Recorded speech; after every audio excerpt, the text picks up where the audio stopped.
Welcome back to the Partner Spotlight podcast with your host, Lex Mason, president of Weathermatic. This week, I'm joined by Tim Lindgren of Lindgren Landscaping in Fort Collins, Colorado. Tim and his team have built an organization focused on recruiting and innovation. So let's dive in and hear the story of how Tim's father inspired him to start his own business, to branch out and build a leader in Colorado. Tim also shares some inspiration around evaluating technologies and staying on the front edge. So if you're ready, let's get growing. Okay, Tim, thanks for joining us here today. Good to have you on the Partner Spotlight. Glad to be here. So we were talking offline here for just a minute, a little bit about growing up, and I heard DTS with your father, and actually you're from Dallas here. So tell us a little bit about your upbringing and what ultimately had you move from Texas to Colorado. Yeah, so my dad was going to Dallas Theological Seminary when he had my older sister and myself. So I spent my first 3 years in Dallas, and obviously don't remember any of that. And then he got a job as a Old Testament Bible professor in Colorado at a small college, which is now Colorado Christian University. And so we moved to Arvada, Colorado, back in the mid '70s, and he taught Old Testament and was the basketball coach for the college. And he ended up having 5 kids with my mom, and that doesn't pay the bills to be a professor. So at that time, at least. And so he started landscaping in the summer, and he and a buddy of his did for several summers would landscape small projects, and it kind of grew into a business for him. So mid '70s, he started his business, and I grew up working for him. So I have really been in the landscape business since I was big enough to run a shovel. So I don't know how old I was, maybe 7, 8, 9, 10 years old. I was a landscaper. So that's how I got into the business originally. Ended up at Colorado State University through a couple other colleges and universities. So I finished at Colorado State University in Fort Collins and got my degree in construction management. And I thought I was going to be a home builder.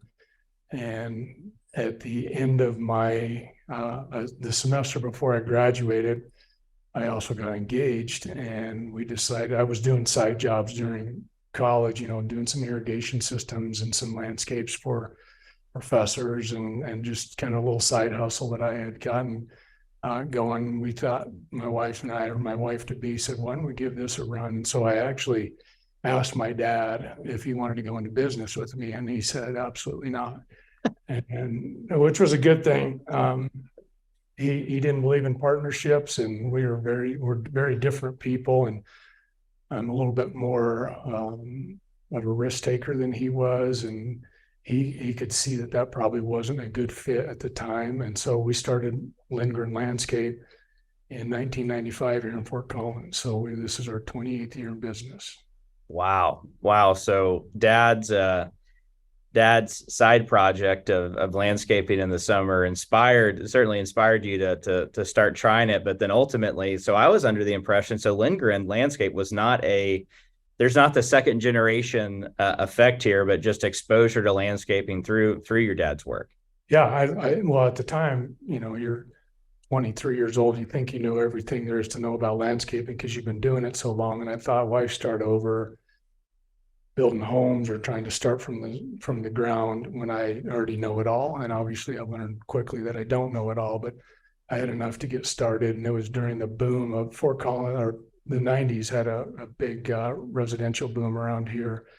So we got in at the right time, and it was good. Without what I learned from him, I couldn't do what I did today. We would have never had the foundation to build what we had. So absolutely. And that's that you hear that story so often, on the flip side of, father and son, partnering, but having the ability to kind of look at that and go, hey, this might not be the right, like my my dad and I here are in business together, and it certainly has its every now and then we have our struggles like anybody else would. But it's worked for us. But it takes some awareness to go in the very beginning. This might not be the right fit, but obviously it's served you well over the years. Yeah, So and he coached me all through my start, and I would bounce ideas off of him and designs off of him, and he helped us build what we are today. But we are very, very, very different companies. And he passed away 20 years ago, and so we dissolved his business after he passed away. So we've been carrying the torch ever since. Wow, yeah, the Fort Collins has seen such a, being a, I guess the original kind of claim or main state there was the the college community around it. But to see what that city has done in the past 10 years has just been, it's been explosive to say the absolute least. So what kind of trends have you seen start and ride up? What do you think is really driving the rapid development of the town there? I don't know. There's a lot of tech that comes to Fort Collins. The university obviously does, and it's such a great city to live in. It's hard. You don't really have to recruit. We've got the Rocky Mountains right outside the window here. We've got great views here. So that's what recruits people to Colorado, and businesses want to be here. People want to be here. Students want to be here.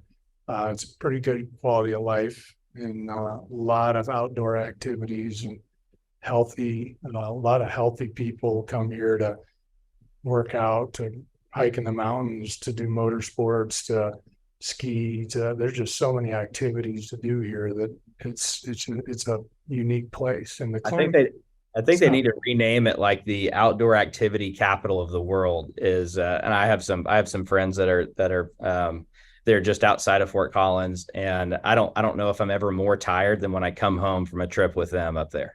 Yeah, there's no lack of activities to do here. Yeah, so for those looking, you brought up the word recruiting, and that's really one of the things that has inspired this this kind of media channel here has been. I've got a real passion for sharing kind of the opportunities that exist in landscaping. So many people come out of school and landscaping or going to work for a landscape company is rarely on the list of jobs that people aspire to have. But I think one of the reasons that it's like that way is because there hasn't been the stories, there hadn't been the forum of, hey, the small business owner that took a startup small business and then has turned it into a mid-sized business and now has a couple dozen or maybe 100 employees and kind of continuing to grow there. And that's really what I've tried to do a good job of is grabbing people that, yes, we're connected through because of the Weathermatic piece all over the country, but just shedding a light on the opportunity that exists in here. So Tim, if you had any, kind of go back and talk to your 23-year-old self, I'm sure, just a few more things today than you knew back then. How would you talk to your former self or a young 20 something that's maybe be interested or has heard about landscape? What opportunities exist either at Lindgren or just in this industry as a whole? Well, for me, growth. Well, I would have loved to have stayed where we were 20 years ago, where I could be and wear all the hats and have my hands in everything. We made comfortable money to live by, but growth is what attracted employees. So for us, if I didn't have a place for that labor to become a foreman, and that foreman to become a production manager and become an operations manager, division manager, without that growth, there's no reason to stay here. And we've focused on steady, healthy growth since the beginning so that we could promote people within the company and give them a reason to stay. So our head of sales started here while she was going to Colorado State University, which, by the way, has an amazing design program. She came in as an intern and labored for us. And then when she graduated, we hired her as a designer. She's been with us for 20 years now. Wow. And grow.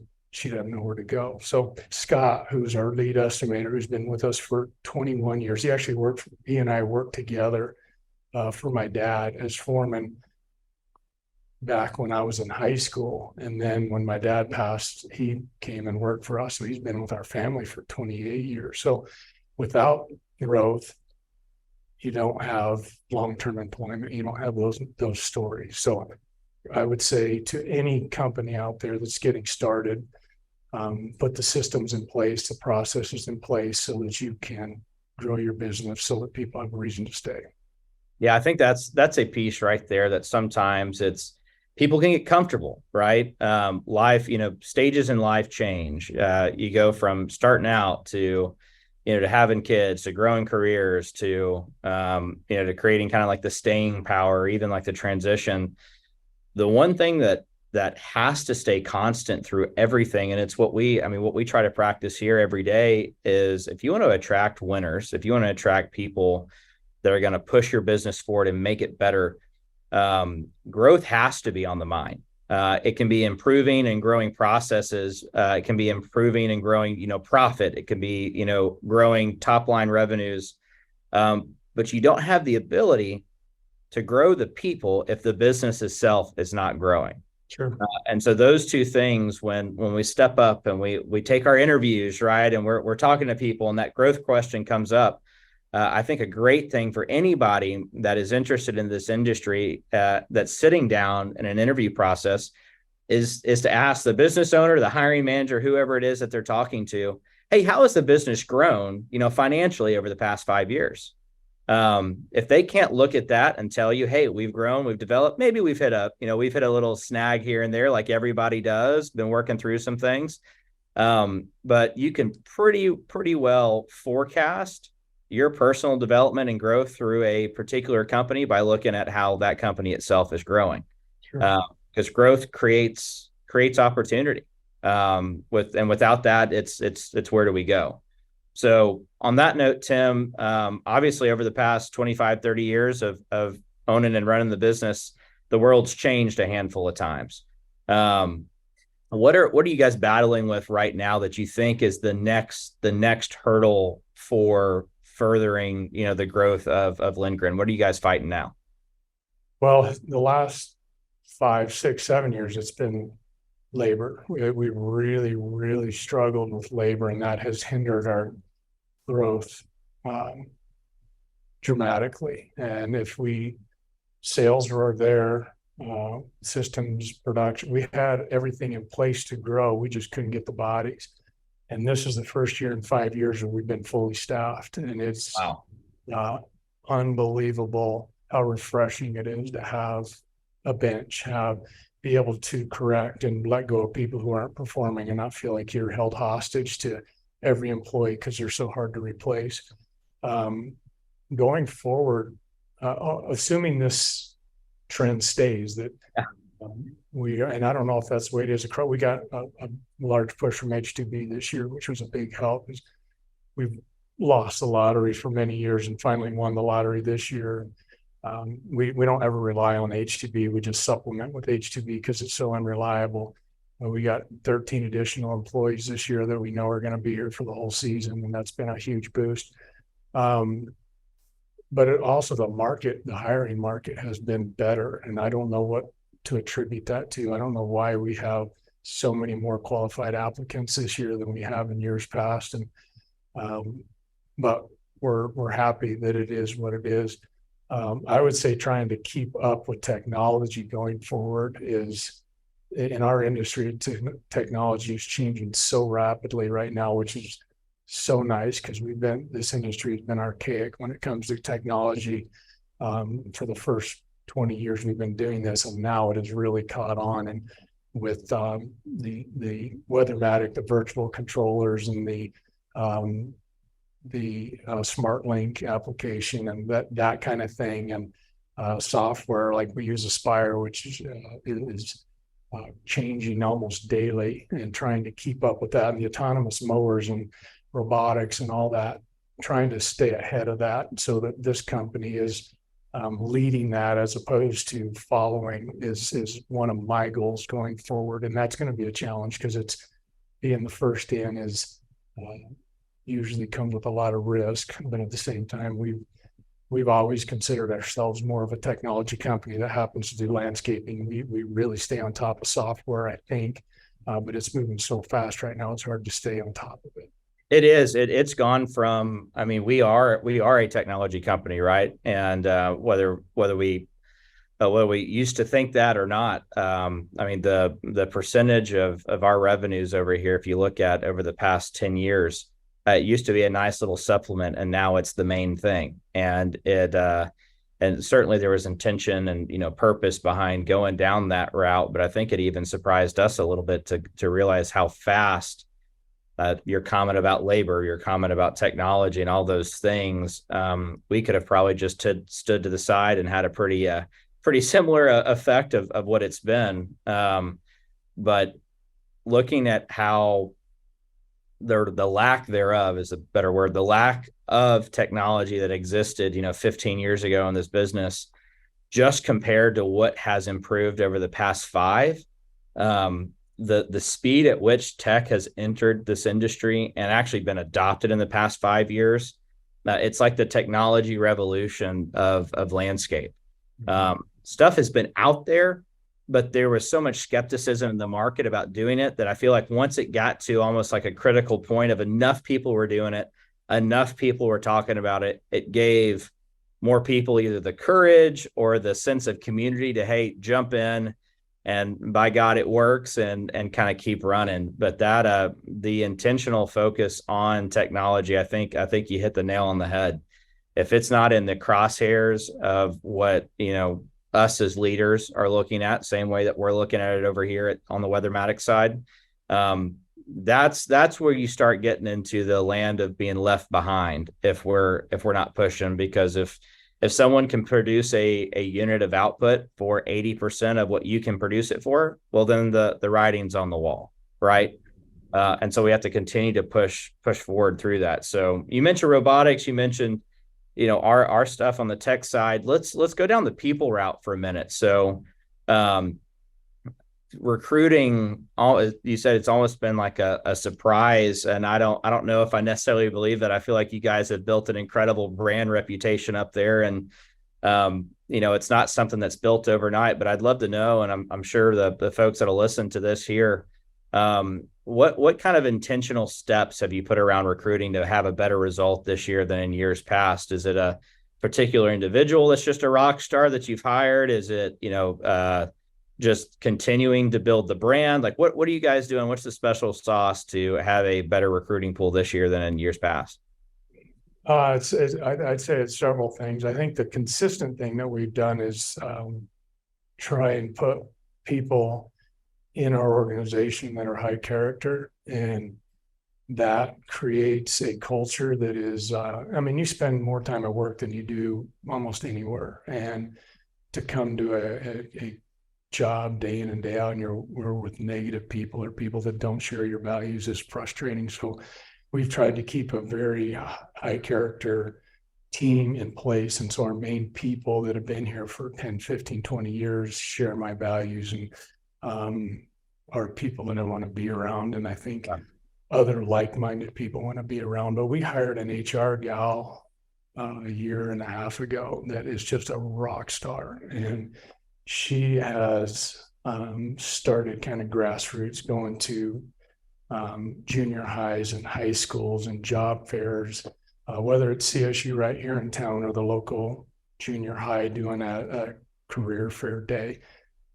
She's gone to trade shows. She has just been all over the place trying to get the brand out and telling the story that there is careers in the landscape industry. Because like you said, most people think of landscaping as a summer job. They don't see it as a lifelong career. And so you can make really good money doing this business and making a career out of it, have a good lifestyle. And it's tough during what we call, and a lot of people call the 100 days of hell. The beginning of the season is really, can be stressful, but tail kicking for sure. Yeah. The majority of the year is it's not like that. It's just those 100 days or those 3 or 4 months that it can be pretty stressful. And so she's been spreading the news locally, and it's been, and we've tried to focus on our social media more, not just the glamour shots, of what this project looks like when it gets into a magazine or on a commercial or that kind of thing, but the guys in the field, the mechanic, the people running their equipment, pushing snow, the grit behind it, the story behind just the finished pictures, and showing that they're having fun, that they're enjoying doing it, that it's a rewarding career working with your hands. And I think trades are the next high paying job. I think blue collar and white collar can almost switch roles because everyone wants to be at a desk. It seems like this generation doesn't want to work hard, and those that do can make a significant amount of money in the trades right now. I think it's been you absolutely nailed it. I had a conversation last week about just this, about how I think it's like the renaissance of blue collar here is there's so much fulfillment you get out of working with your hands and physically seeing a project stamped out and completed. I mean, there's still that little boy or girl in you that, operating a piece of machinery and moving earth, planting vegetation and seeing things come to life. There's so much fulfillment about that. And you guys have the advantage of working in one of the most beautiful, geographies out there, and that you can't hardly beat it. And now it used to be all of that, but the money's not great. And now that's flipping.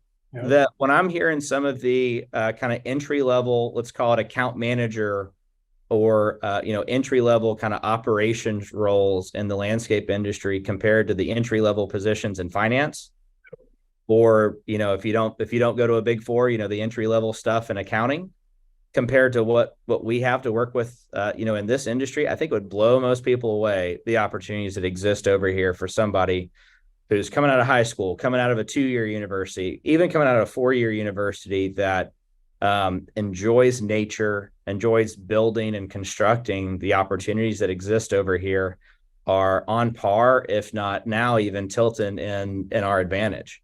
Yep. And I wouldn't discredit a 4-year university. I still think that's great, but it's not for everybody. And I think it is now, you can go to a trade school, or you can start at, as a laborer in a landscape company, or a welder or plumber, and you'll make more money than the majority of people coming out of a 4-year university your first year. It's the pay has finally gotten to where we can reward those skills. And it's fun, and you're starting to see. I mean, obviously, we know a couple of people on your team, and working now with our close to 200 partners on our program. Seeing it's not just the no offense to all the owners out there and operators, but it's not just them now. It's they're recruiting incredible talent that is running and scaling and growing the business, and allowing people in our chairs to go out and look at what's next. How do we improve the staying power? How do we go and solve some of these big problems that our people can build and contribute to the first part of our conversation there around growth?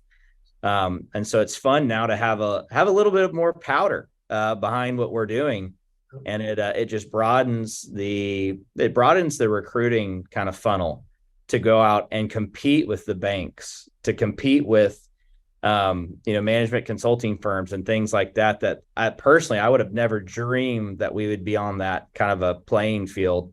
But it's here, and it's here not only in landscaping, it's here in plumbing, like you mentioned, and electrical contracting. I have a friend of ours that just went to work for a well drilling and engineering firm here in town, physically putting wells in the back of residential or commercial buildings with just the state that city water is in. I know you guys fight that quite a bit where you are. The cost of tap fees now is just astronomical, and so the well equation starts to pencil out. And it's shocking to see what he'll be able to do with a year or two apprenticeship, working with the owner and operator to move into to more of a management role. There is pretty incredible, and it did not used to be that way. But it's exciting to see. It's exciting to see this almost resurgence of contracting here. Yeah.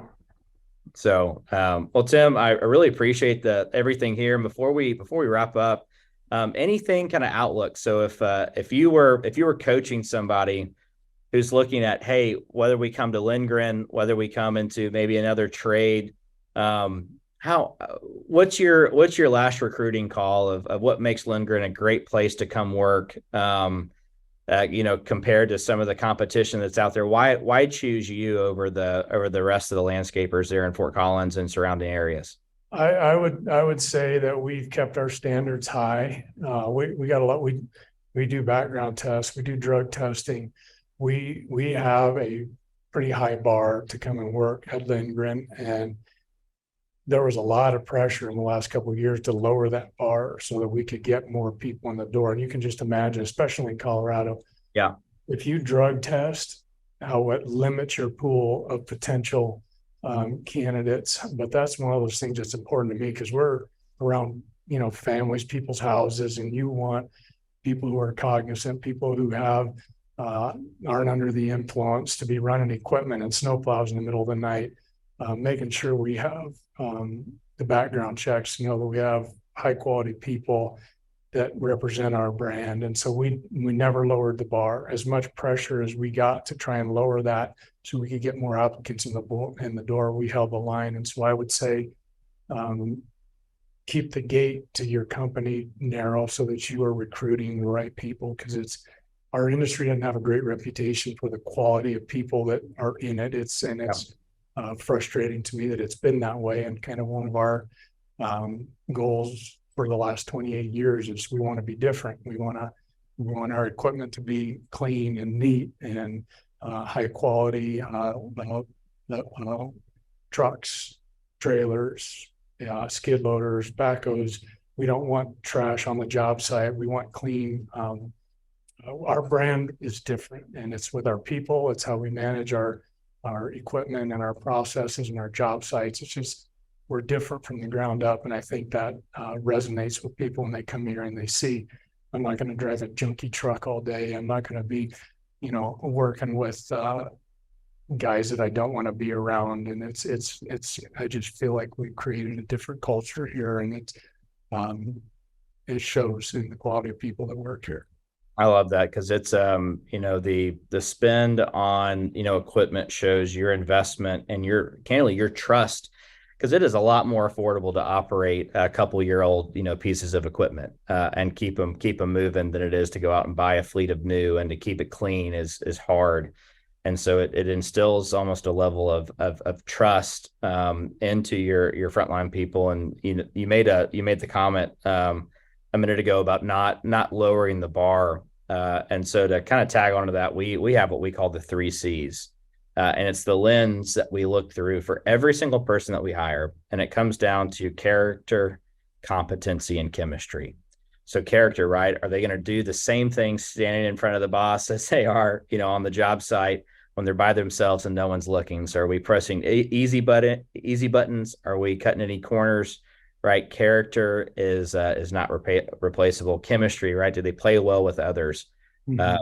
Do they create a good work environment? Are they a lifter, or are they a detractor? Right? Do they lift the spirit and morale and attitude, or is everything tough? And then the final piece is competency, and that is the only thing that we will ever sacrifice on. The first 2 are non-negotiable. Competency can be 2 definitions. Either number 1, you're the best at what you do. You're great at what you do, but just because you have that does not give you the shortcut on the first 2 around character and chemistry. And if you're not that, then we only ever make one exception. It is if you are working your tail off to become the best at what you do.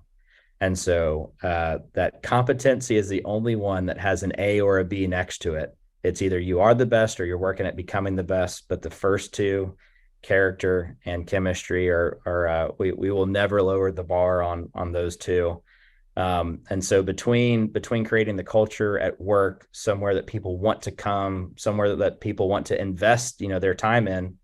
You mentioned earlier how much time, we spend at work. I always joke that you owe it to yourself to do two things: is to create a great work atmosphere so that you love how much time you spend there, and go buy an expensive mattress, because the amount of time you spend in the mattress and you spend at work, it's most of the day. It's most of the day, most of our week. And so go get you a good mattress, go get you continue to build a great work environment and culture, and good things come from those. So That's great. 3 C's. I'm going to remember that. That's good. that's it. Well, Tim, hey, thank you so much. Really appreciate it. Always great to see you, and wish you and your team hopefully a little bit of rest and a little bit of peace here through the rest of the 100 days of hell that are coming. Thank you. Appreciate what you guys are doing at Weathermatic as well.